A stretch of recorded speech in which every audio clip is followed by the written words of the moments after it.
Hey guys, I'm Trinity. And I'm Mac. Welcome back to the SIP podcast. And we have Dan and Jeri with us again for our lovely part 2.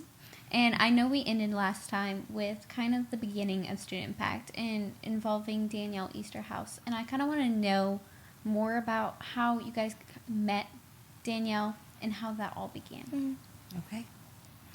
I guess she's looking at me, so she's saying, how did you... It's your turn.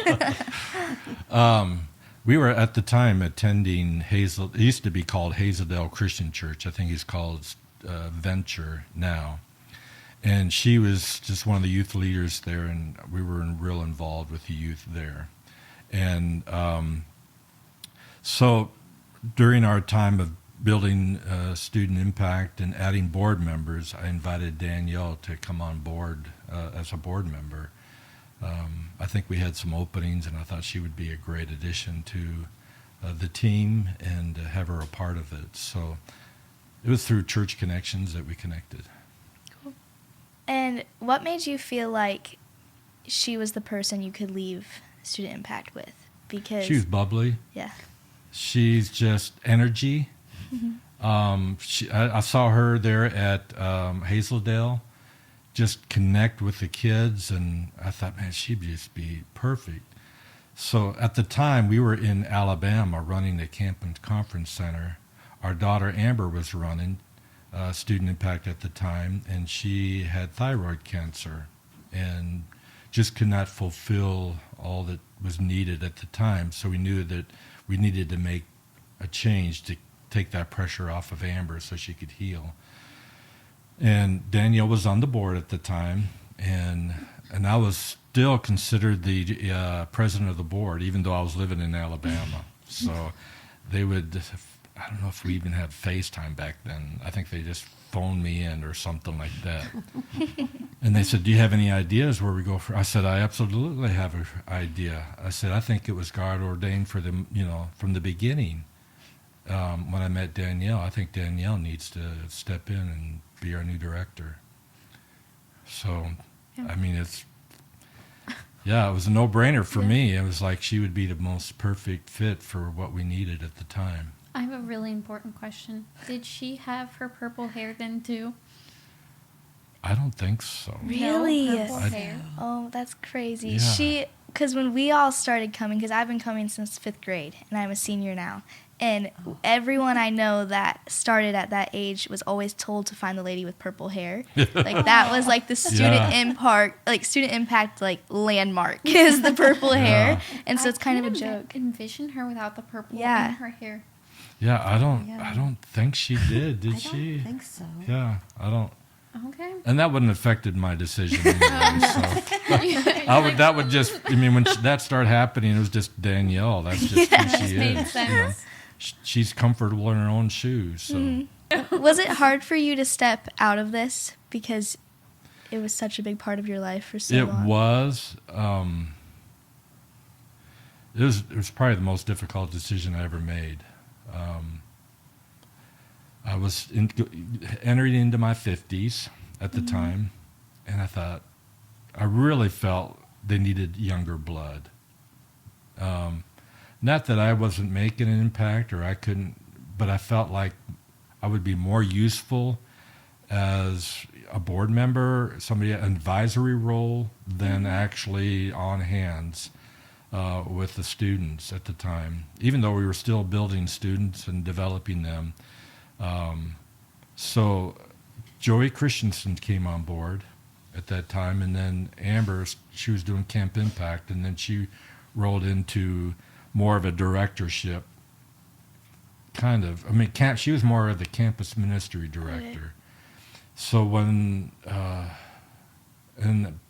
they stepped into those roles, then I actually, I still don't know why, I guess God knows why, started pastoring a church up in Tipton. Really? Yeah. Basically just preach on Sundays and still ran Student Impact, but did that. So and it also, what that did is it also freed up some money because I took less income. For the 9 years that I was here, I made the same amount all 9 years. I would never take a raise. And so in order to bring more student or leaders on, adult leaders like Joey and Amber, that allowed me to free up some money to give them to, so they, we could afford them part-time. I think they both came on a part-time. We didn't have nearly the staff you guys have now and the resources, so it's exciting to see what God has done over the years. But yeah, it was real hard just to, but we knew it was time, sometimes it didn't make sense at the time, but when I look back, I knew that it was for the right reasons. So I wish I was still involved, but I couldn't keep up no matter what. So your daughter Amber worked here with you guys as well? She did. And did that become like her home as well?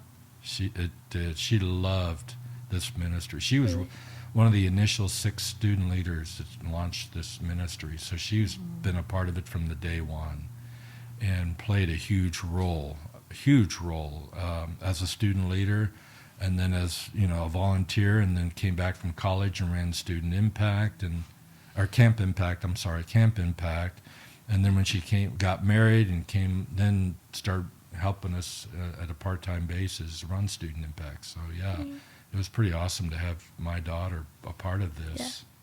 What was your initial vision for student leaders? Because we still have student leaders now, and it's a whole program. What were you going for when you started that?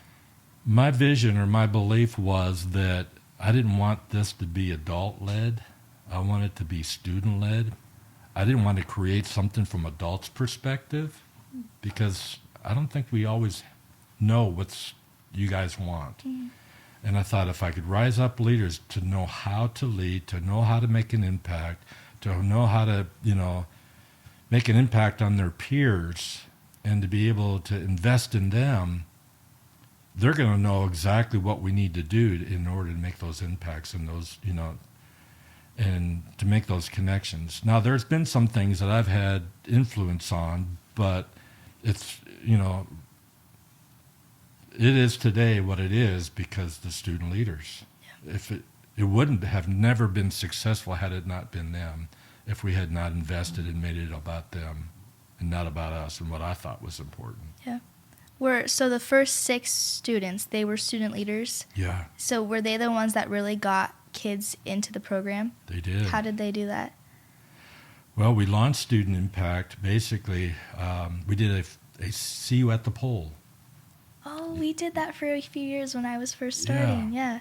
So at the See You at the Pole, the student leaders, they introduced Student Impact, and that's when we were going to just meet at the classroom. Yeah. So that was our launch day, was at that See You at the Pole to introduce, and they introduced that to them. But not only did that, they would walk, we would get permission, and they would walk the hallways off the school hours and pray over the lockers, pray over the hallways, and just walk the school and just believe in God, help us to make an impact on this school and make a difference and be there for those that need us. You guys know your peers go through a lot of stuff, more than I ever did as a teenager. There's a lot more going on in their lives, and man, they made such a huge impact in connecting and pulling them into an environment where they felt like they were welcome and needed. So, yeah. Was it a big jump, because going from the school into this building, kind of separating from the school? Well, this was just a second phase. Yeah. We stayed in the school.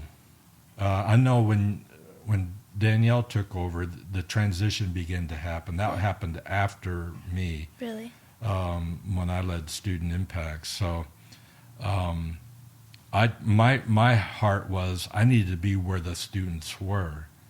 So I wanted to be on campus to give them a place where we could gather early in the morning, especially at the high school. And I tell you what, I think it got to the point where we grew so much, we had to move into the high school auditorium. Yeah. And we used to meet in there at 6:30 in the morning, still had the donuts. Our donut bill got real expensive. So thanks to White House Donuts, I don't know if they still exist, but yeah, they provided our donuts for us all those Really? years. So, and but yeah, I think the most we ever had on a Tuesday morning was over 700 Wow. In that wow. auditorium? in the auditorium Like one day? on a Tuesday morning. That's crazy. How many Especially was at it? 6:30 in Yeah. the morning. That would Exactly. not happen now. Yeah. And then I don't know if Danielle was just volunteering. We started when we opened up the youth center. Oh no, I think they even did the pancake breakfast on campus there for a Really? long time. In the Yeah. auditorium? No, they did it in the cafeteria. In the cafeteria? Joey initiated that. Okay. The pancake thing. That was after me. Well, I was involved, but not. I wasn't on campus as Yeah. much. So Was it like the same amount of kids in all the schools? No. Was it mostly high the school? high school was the biggest group. Okay. The middle school and the intermediate were probably about the same. Yeah. I think there for a while after school at the intermediate school we were running between 100 and 150. And that was organized chaos. Yeah. Yeah. With that many kids, Yeah. and Understandable. trying, Yeah. yeah. I can You know. say when I was in that intermediate school, it was crazy. So I Yeah. can imagine and it. tried it, yeah. That was a challenge. The middle school, again, they met in the morning, but I can't tell you how many parents came up to me. They'd see me in a community event and said, "My child cannot wait to get up at 6 to be at student impact by 6. Mm-hmm. These are middle school students. They said, "I can't get them up any other day of the week." But man, they will not miss crazy. student impact. What did those mornings entail? What did that look like? The high school mainly, we used to do video editing. Really? And we'd take like a video I don't know if Jim Carrey, the God movie, what's the name of it? Anyway, we took clips of that and we would share them. The students would lead music at the beginning. We'd show a video or do drama or whatever, sometimes a game or two or something, and then there was always a challenging message, a 10-minute talk of things that they were dealing with. And the student leaders would always, set the topics, they would say, here's, what we want to talk about. So we would bring youth pastors, youth leaders, people from all walks of life to come and speak on Tuesday and Friday mornings. Yeah. So, yeah. That's crazy. How was intermediate school different from that? What was that? What did that look like? Well, Eric Lohe came to me when we launched at the high school and the middle school. He asked me if he could start it at the intermediate school. I said, absolutely. Because there was only one of me and I needed help. And boy, he stepped in and he launched Student Impact at the intermediate school. And they did music and games and then Bible studies or something. And that group grew and did phenomenal. But it got to the point where we needed a bigger space, and then we moved into the gymnasium. Okay. And then we started doing more bigger group activities. I think we still did music. Boy, it's been a while. Music, games, and then a talk of some kind, to the intermediate kids. And they loved it, So, yeah, it was pretty cool. And Danielle was real involved at the intermediate. Yeah. I remember it was going to even watch her. It was just so cool. Yeah. I remember that. How did you get so many different leaders to become involved with Student Impact, or why do you think that was?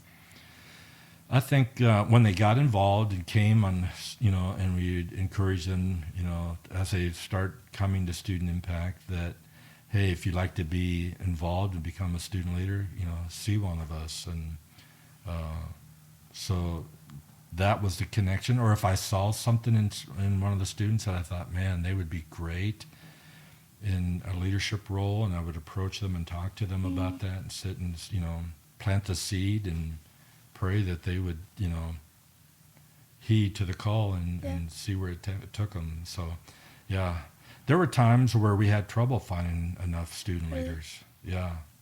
I think you see it in the different grades. Some grades, I mean, the kids are different. Yeah. It just is. I mean, Jeri could tell you as a teacher, each age group that comes through, the dynamics are different. And there'd be times where we had more than we needed, and then there would be times where we were begging for kids to get involved. So, or students, I should say. Was it hard to get like the community involved, because obviously you had a little bit of adult help in that area? Was that At first it was, just because of that notion that we shared in the last episode where, we were starting something. Nobody knew Dan Ventling or Jeri Ventling. Nobody knew of a student impact. What is that? Who are these people? What are they trying to do with our kids? I mean, it was very difficult to try to get over that hurdle. But as we built relationships and people got to know us, and I hope saw that we were genuine, we really had what was, the students in our lives meant everything to us. We wanted to impact their lives and for the good. And I think when people started to see that, we'd share the vision. We'd host meetings at, as we initiated board members, they would host a group of kids, and then I would come and I'd share the vision of who we were, what we're all about, and what we're trying to accomplish. And I tell you, through those, we got some of the most fantastic help and leaders and adult leaders and volunteers that would do anything we asked them. I think of Paul Clemens. I know he's not involved anymore, but I mean, he's been on the board. Anything I needed from him, he would figure it out. He would build it. He'd create it. We had more and more people like that just said, just tell us what you need and we'll get her done. We used to host big events out at in the fall. We'd have a concert and hay rides and stuff like that. All I had to do is set the vision. They would run with it and make it happen. It was so awesome. Yeah. So when did the envision for basketball start? That happened when my son was in 7th grade. He was playing in a basketball league here in Westfield. And as I was sitting there, all I heard was parents yelling at their kids and coaches yelling at each other and kids yelling at each other and it was chaos. Mm-hmm. And my heart broke. I thought, these kids don't need this. They just want to go out and have fun. Yeah. They don't need to be demeaned. And so I went back to the board and I said, I think we ought to start a basketball league. And they were like, really? They're like, really? Said, out of all things? Yeah. And so I think it was, I forget who the first commissioner was, but I went and do you remember who the first commissioner? I don't. I'm sorry. I'm thinking it was the pastor at the Friends Church. Okay. What was his? Oh, Doug Shoemaker. Doug Shoemaker. I think it was Doug. I may be wrong. And I could get, it's been a while. It's almost 25 years. Yeah. Not for basketball league, but it really came out of this. I wanted to create an environment where we built these kids up. And so we set strict guidelines that we would not allow certain things at these games. And so it was our vision and our passion out of that to create an environment. And then Kevin Tribbett played a huge role of transitioning it and make it better. And I just think of the different ones that, played a role in making it better and staying with the vision. And I asked Danielle not long ago, I said, you guys still hold true to, what impact basketball is all about? And she said, absolutely, we do. Yeah. And she said, in fact, I almost had this, she either kicked a parent out or gave them a warning that next time they were out. And I said, that's great. And the other thing was really cool is as we launched at the high school and then at the middle school, we thought, wouldn't it be cool if we had juniors and seniors go down into the middle school and mentor those kids and coach them? So we launched that. And I think you guys still do that today. Yeah, that's how all of our coaches almost are students. And they make such a huge impact on those younger gentlemen. So it's pretty cool. How many students were involved originally with basketball? Do you remember? I think when we first started, we had 100 and something, Okay. and I think it grew 200 or 300 the time I was here. Yeah. So I don't remember exact numbers. Basically, I just helped set the parameters, and then I let them run with it. Sorry. I let them run with Yeah. it.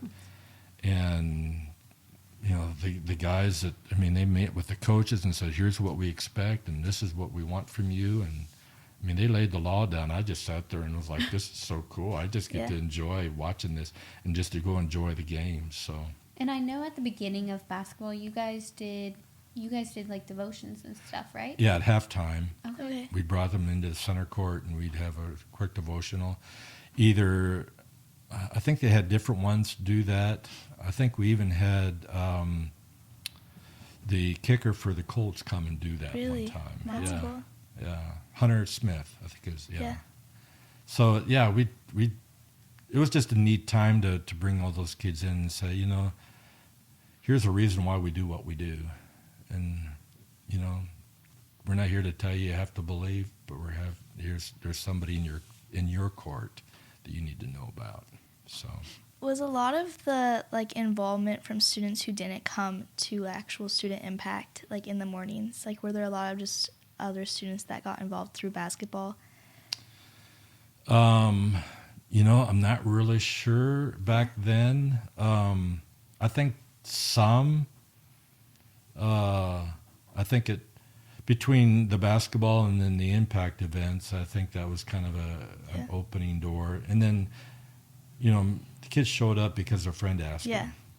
That really was it. That's what drew the kids and the students to student impact is their peers. Hey, you got to check this out. And they'd come and they'd love it and they'd stick around. So.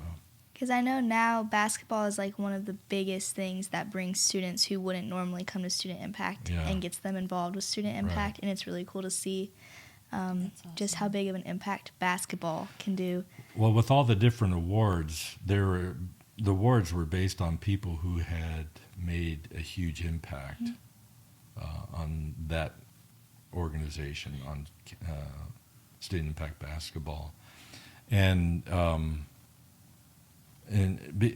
we award kids on, and I think you still do this. You have certain awards, not on the best player, but the one that showed sportsmanship or what, we built the qualities. We wanted to enhance the qualities rather than, if you have all the talent, that's great, but with talent comes, integrity, comes, with, how you treat your sportsmanship, how you treat others on the basketball court. There's other things that are also really important, and to me, more important. Yeah. And to be able to instill that, whether they were part of student impact in the school or at the center, still give us an opportunity to make that impact on those kids' lives on that court. Now, do you guys look back on all these things that you've done through student impact, and do you guys have a favorite moment that that's your favorite story to tell when you talk about student impact? It's a hard one. It is. Have a lot of years It's of a lot it. of years to go through. Well, I think my favorite story is how God revealed to me what my purpose was. Yeah. And if I hadn't heeded to that, would it exist today? I don't know. And I think because he invited me, he said, I got this great idea, student impact. You want to be a part of it? Kids? Are you kidding? No. It was just, I think just that invitation to be a part of something that he already had planned out. He had already had the facility assigned. He'd had somebody already building it or remodeling it. They moved this house used to be where the high school sits. Yeah. And they had to move it so they could build a high school. Yeah. That's crazy. Isn't that crazy? Your kids are meeting here in the home that the high school sat on. I think God had everything already ordained way before, I even got involved. And then once the pieces were all together, he said, hey, Dan, come on. I got something that's going to be really fun. I want you to be a part of. Yeah. And so I'm just thankful that he invited me. Is there anything that makes you excited about the future of Student Impact and like being able to watch it from like You an out- guys. Yeah. Oh, yeah. Seeing your enthusiasm, your excitement, your passion, your vision, it just, I'm going to cry, but it just gets me all, emotional knowing that this is not about me. God has taken it a whole new level and just invited the people that can help him accomplish what he has for this place and to make an impact. And to see you guys involved and passionate doing these type of things to get the story out, to let kids know that, hey, there's something better out there than the world's thrown at you. All the junk and the crud and the stuff. There's a place where you can feel important and loved and, ministered to and, feel kindness and all those things. And you guys are carrying that vision on tremendously beyond my wildest dreams. I couldn't envision it. I envisioned it, but I didn't think I'd ever see it come to fruition because I don't think humanly I was able to see that broad. Yeah. But God's unlimited. So to see you guys involved is pretty incredible. Yeah. Is there anything you'd want to tell students who are part of it now about Student Impact before they were part of it, or about Jesus or anything like that? You want me to go or you want to? I just feel like I'm doing all the talking. No, I always love to hear him talk about Student Impact. He gets so excited even after all these years. I think the greatest thing is that sometimes we limit ourselves and we don't understand our self-worth in God's eyes and who he sees us, how he sees us, and how much he loves us.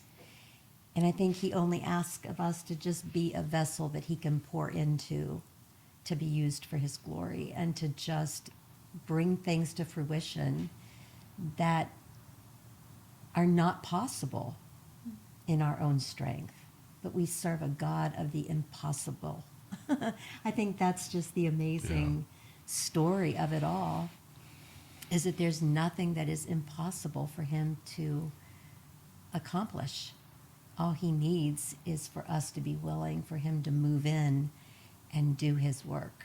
And if we're willing for him to do that, all things are possible. Yeah. So don't give up. I mean, it is such a joy for me to be back in the school system and just to hear teachers say, my kids love Student Impact.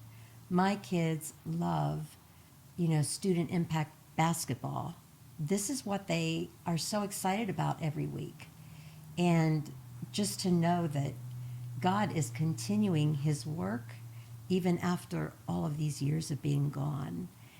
And it just goes to show you it wasn't us. We were just a vessel that he used to get it to where it is today and to bring along Danielle and all of the other wonderful people who have been a part of the ministry.